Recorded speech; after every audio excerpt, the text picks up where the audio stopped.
Pour ne rater aucune de nos vidéos, n'oubliez pas de vous abonner et d'activer la cloche. De retour sur le plateau du Média et en très bonne compagnie, Paul Hellec, notre chroniqueur politique, nous a rejoint pour nous dire tout le bien qu'il pense de la composition du nouveau gouvernement Barnier.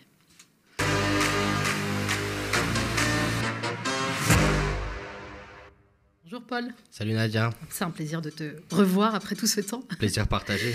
La Macronie achète la droite pour pas cher sous l'œil du RN. C'est le titre incisif de ta carte blanche. La parole est à toi. Et ouais, 51 jours Nadia, 51 jours, il a fallu attendre de dire véritablement au revoir à Bruno Le Maire, démon fiscal parti un peu trop tard. Darmanin, ça c'était un vrai dossier aussi. Gabriel Attal et j'en passe. Beaucoup de réjouissance pour finalement si peu de bonheur avec ce nouveau gouvernement. Et effectivement, une droite qu'on avait laissée même en juillet s'opposer à l'idée même de collaborer avec une Macronie et qui au final, on va le voir, se vend pour un plat de lentilles. Un gros plat de lentilles, il faut être correct. Donc voilà, on a eu pendant ces 50 jours une espèce de suspense, un faux suspense, où en fonction des journalistes politiques qui avaient accès à des sources, on avait des noms qui jonglaient sur les bandeaux de BFM TV.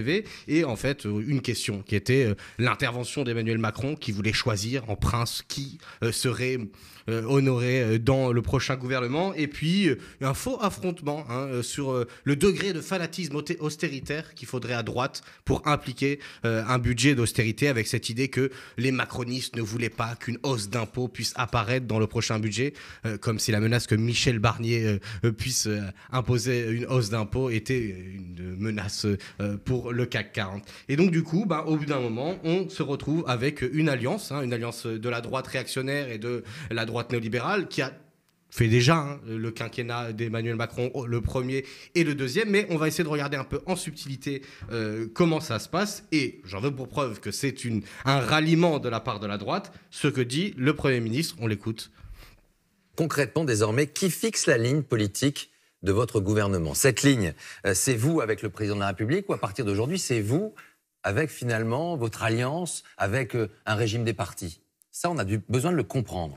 Nous ne sommes pas en cohabitation. Ce n'est pas une cohabitation. Mais non, parce que l'essentiel du socle parlementaire qui va accompagner le gouvernement est constitué de députés, de sénateurs qui ont, pour beaucoup, soutenu, accompagné le président de la République depuis 7 ans. Et en même temps, il n'y a pas de majorité.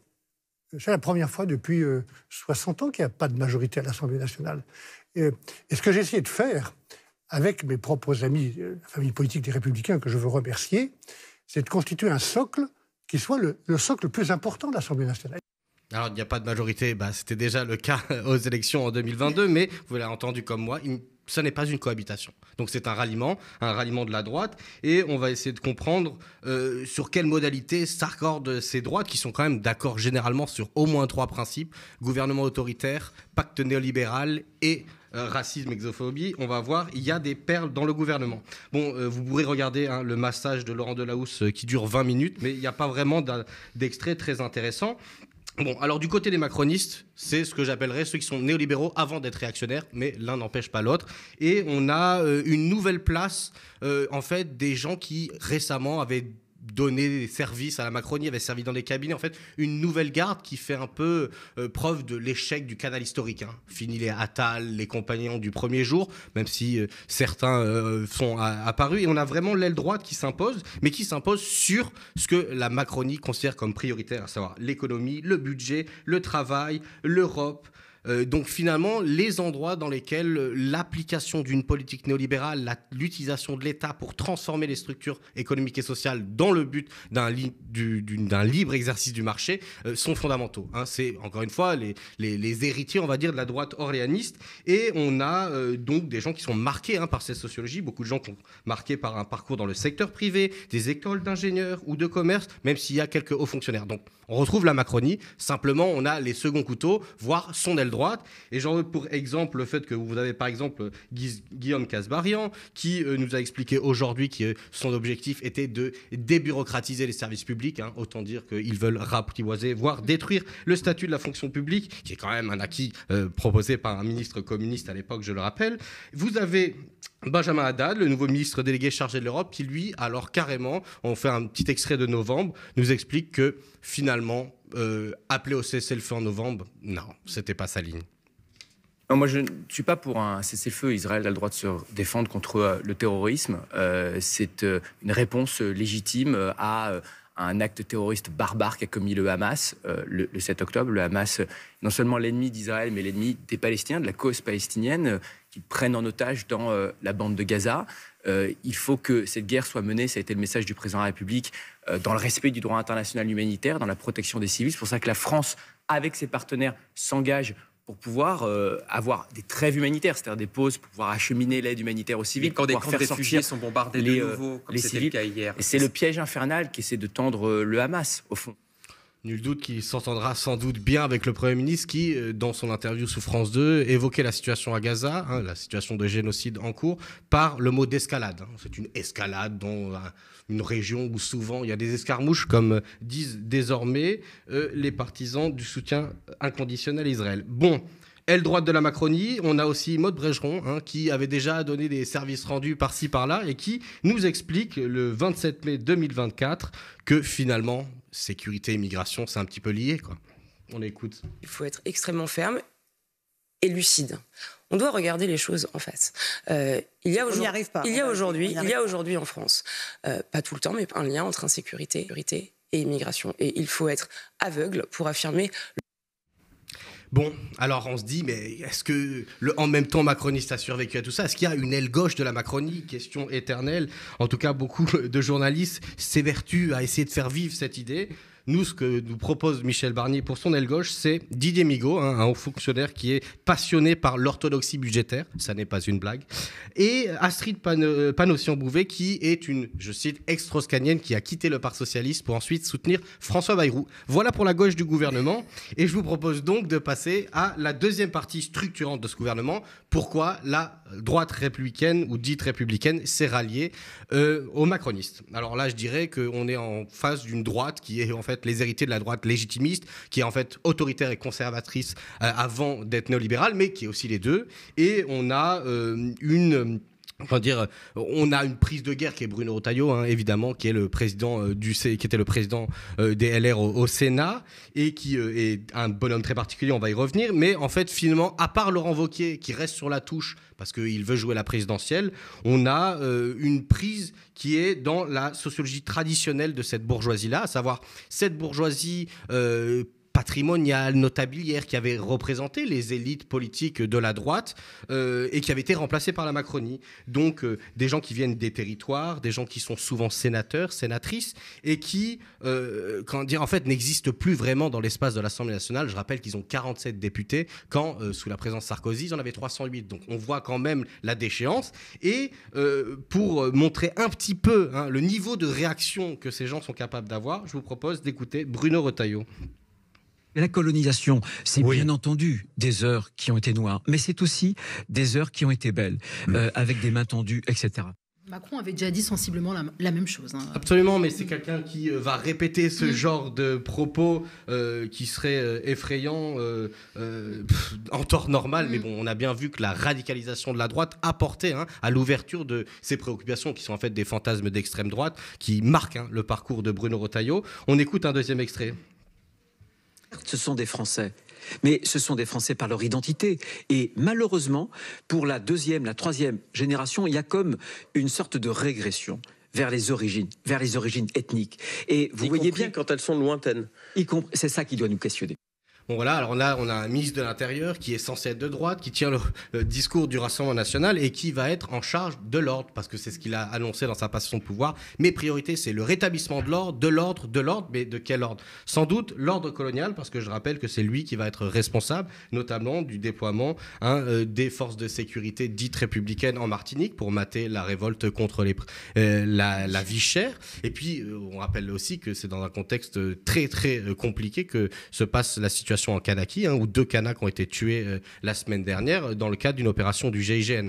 Donc voilà qui est Bruno Retailleau, en fait, l'homme qui peut parachever à terme l'alliance avec l'extrême droite, mais qui a fait le choix en fait de rejoindre la Macronie, et la Macronie a intérêt à ça parce que c'était soit l'un soit l'autre. On a bien vu que Ciotti a basculé déjà de l'autre côté, et donc en fait cette droite réactionnaire, c'est l'enjeu de la Macronie. Il fallait l'acheter, et ils l'ont acheté pour pas cher parce que il y avait des places à vendre, parce que beaucoup d'ambitions ont quitté le gouvernement. Il y en avait des postulants pourtant.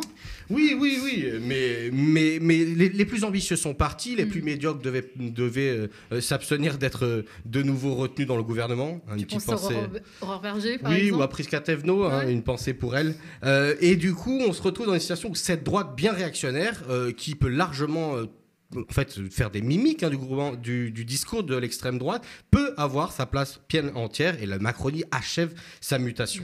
Donc un autre petit exemple, juste parce que ce serait trop long de les citer tous. Donc on a Othman Nasrou, secrétaire d'État à la citoyenneté et de la lutte contre les discriminations, qui nous explique qu'il est contre le mariage pour tous. Donc c'est intéressant, on a quelqu'un qui doit lutter contre les discriminations et qui est contre l'égalité des droits.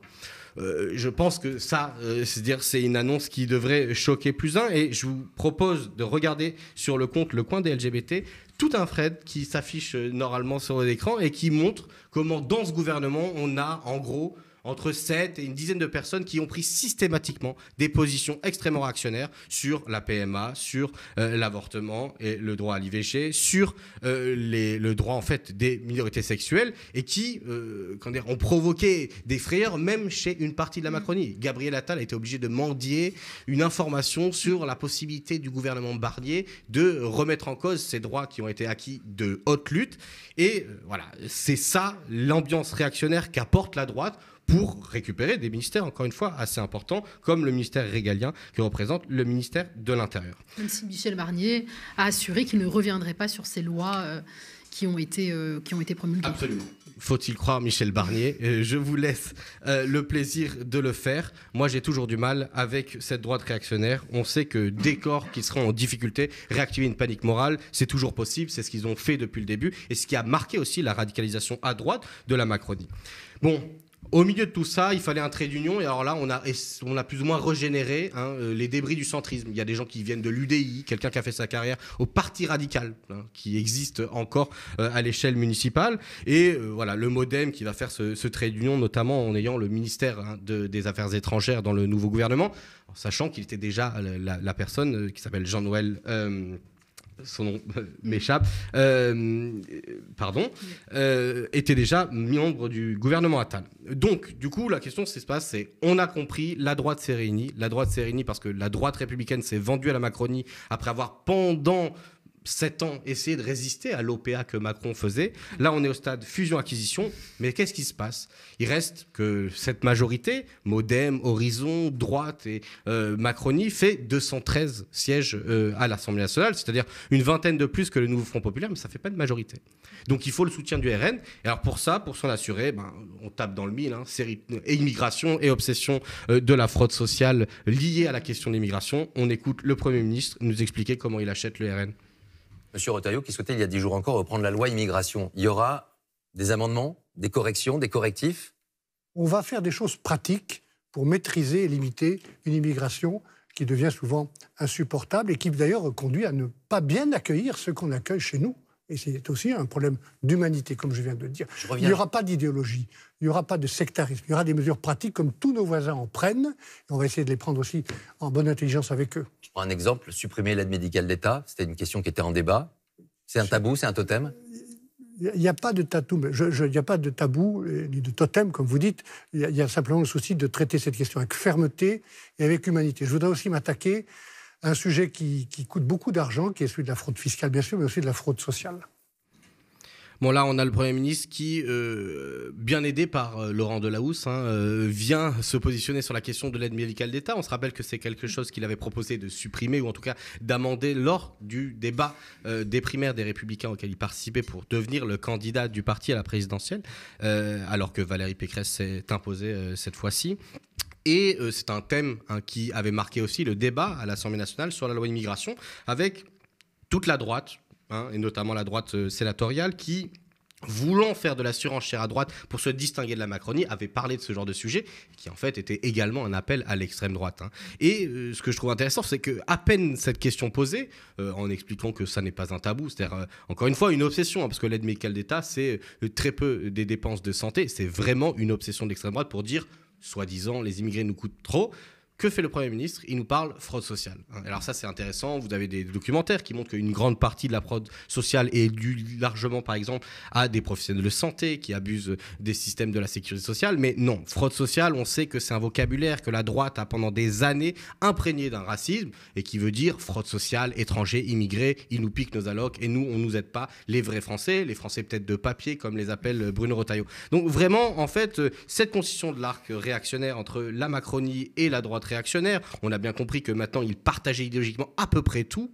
Et ils ont besoin du soutien tacite du RN. Et je trouve que c'est intéressant de voir la réaction de Marine Le Pen et Jordan Bardella qui, sentant que la place de la Macronie dans ce gouvernement est quand même assez forte, ont pris certaines distances en disant je ne lui donne pas beaucoup d'avenir, tout en écoutant d'un bon oeil quelle est la proposition, quelles sont les propositions qu'ils pourront revendiquer comme leur victoire afin de jouer sur les deux tableaux. Celui de la responsabilité d'un parti de l'ordre capable d'assurer une continuité avec la droite qui a jusque-là gouverné, et de l'autre côté, la capacité à, si le gouvernement venait d'être frappé d'infamie ou d'impopularité, se braquer et reprendre une position confortable de fausse opposition en revenant sur ses fondamentaux qui sont toujours sécurité, immigration, racisme, xénophobie, sous fond de néolibéralisme, parce qu'il ne faut pas oublier qu'ils partagent tout à fait cette vision très particulière de l'éthos méritocratique du travail qui leur permet de justifier qu'il y ait des assistés d'un côté, d'un côté et de l'autre des gens qui travaillent vraiment. Et je vous le donne dans le mille. Comment ils font la différence? Eh ben, il s'agit des Français et de ceux qui ne le sont pas. Donc voilà, conclusion sur un gouvernement, une droite qui se vend à la Macronie qu'ils achètent pour pas cher parce que finalement, il n'y avait plus grand-chose à faire. C'était le dernier rempart pour pouvoir continuer à gouverner malgré un résultat des urnes qui a explicitement montré la défaite des macronistes qui ont été obligés de recevoir de nouveau les voix de la gauche pour être élus ou en tout cas avoir le chiffre actuel de 96 députés à l'Assemblée nationale. Et rien n'a changé, le coup de force continue parce que pour l'instant, la réaction du peuple de gauche ou en tout cas de la gauche n'est pas très forte et comme le dit un slogan militant, il va falloir être plus méchant. Merci.